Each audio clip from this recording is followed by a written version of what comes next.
You have been brainwashed. We all have. From the moment you were born, you were fed a specific script.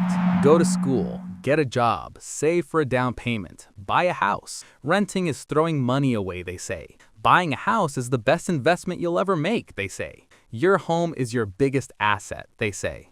I am here to tell you that for 90% of you watching this, that advice is not just wrong, it is dangerous.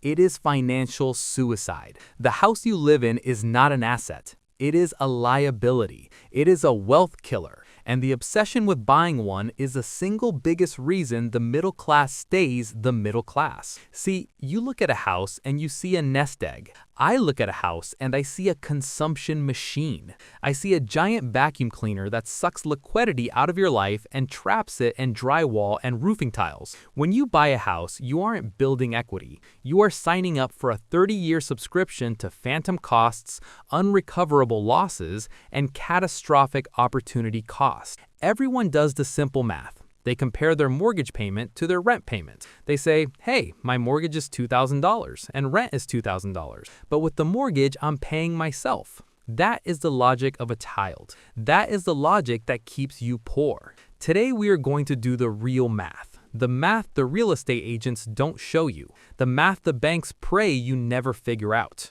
We are going to factor in the cost of capital, the opportunity cost of equity, the maintenance drag, and the transaction friction. I ran the simulation. I compared the American dream homeowner against the renter for life, who actually understands how money works. The results are terrifying. The homeowner ends up house rich, cash poor, and stuck in a life they can't afford to leave. The renter ends up a multimillionaire with total freedom. If you are about to sign a 30-year mortgage because you're afraid of throwing money away on rent, stop. Put the pen down. You are about to walk into a trap. Let's flip the table. Let's destroy the biggest myth first. Rent is 100% interest, or rent is unrecoverable. The argument goes like this. When you rent, that money is gone forever. When you buy, that money goes into your equity. Wrong. When you buy a house, the majority of your monthly payment is also gone forever. We call these unrecoverable costs.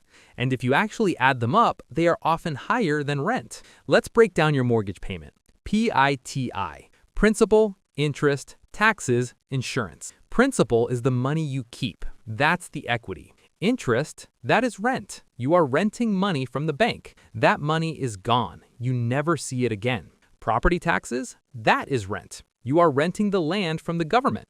Don't believe me? Stop paying your property taxes and see who actually owns your house. That money is gone.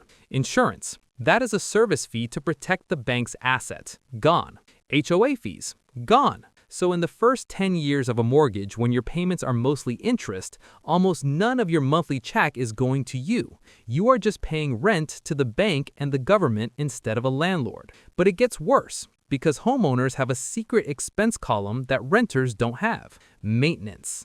People pretend maintenance is zero. They think, oh, the inspection was fine. Here is the rule of thumb. You will spend 1% to 2% of your home's value every single year on maintenance, not upgrades. Maintenance, keeping the thing from falling apart. If you buy a $500,000 house, that is $5,000 to $10,000 a year, every year, forever.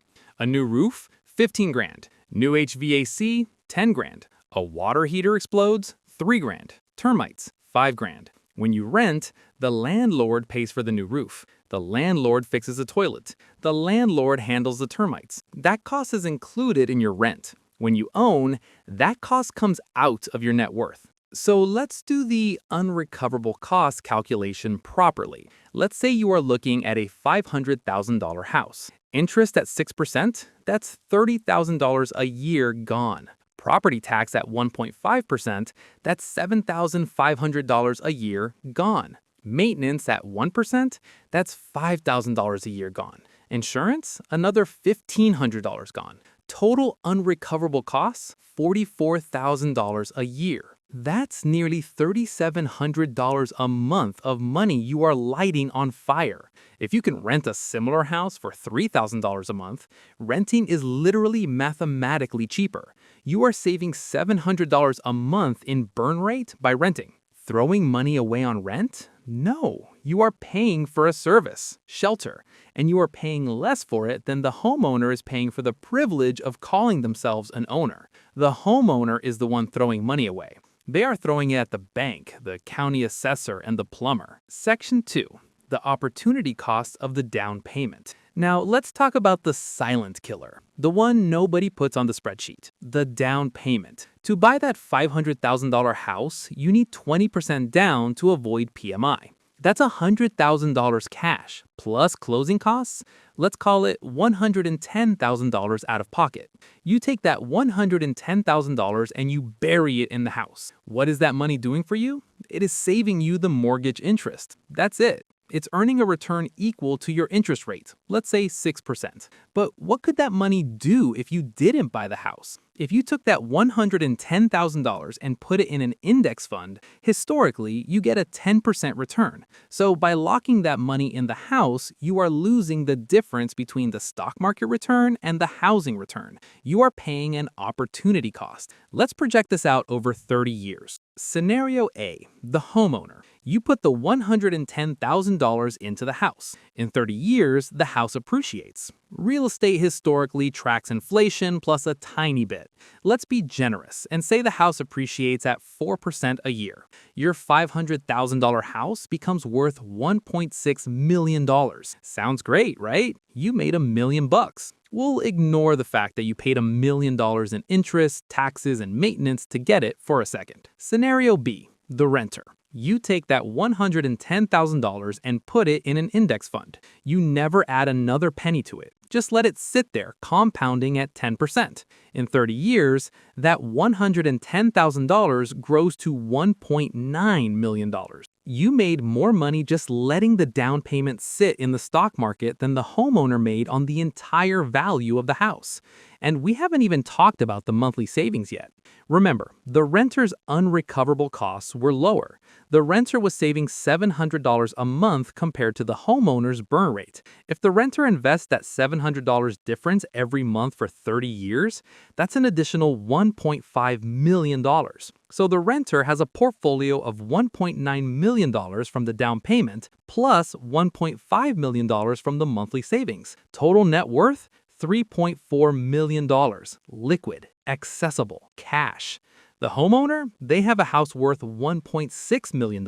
And remember, they spent 30 years fixing toilets and paying property taxes. The renter is twice as rich as the homeowner. This is what I mean by wealth killer. The house forces you to allocate capital inefficiently. It forces you to tie up massive amounts of cash in a low-yield, illiquid asset, while the stock market is essentially a wealth printing machine that requires zero maintenance. Every dollar you put into your house is a dollar that isn't working at maximum capacity for you. It's lazy capital. Let's move away from the spreadsheet for a minute and talk about life. Buying a house is a geographical prison sentence. When you buy, you are betting that your job, your family size, and your neighborhood will remain exactly perfectly suited for your needs for the next 7 to 10 years. Why 7 to 10 years?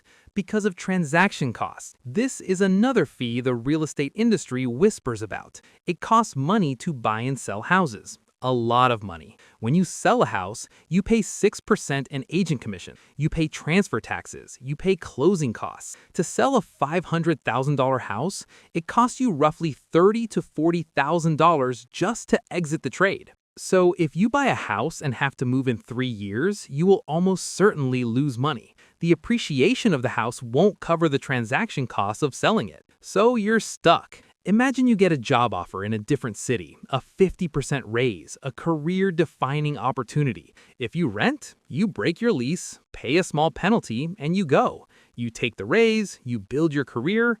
If you own, you have to sell the house. You have to stage it. You pay the agents. You might take a loss. Or worse, the market is down and you can't sell it.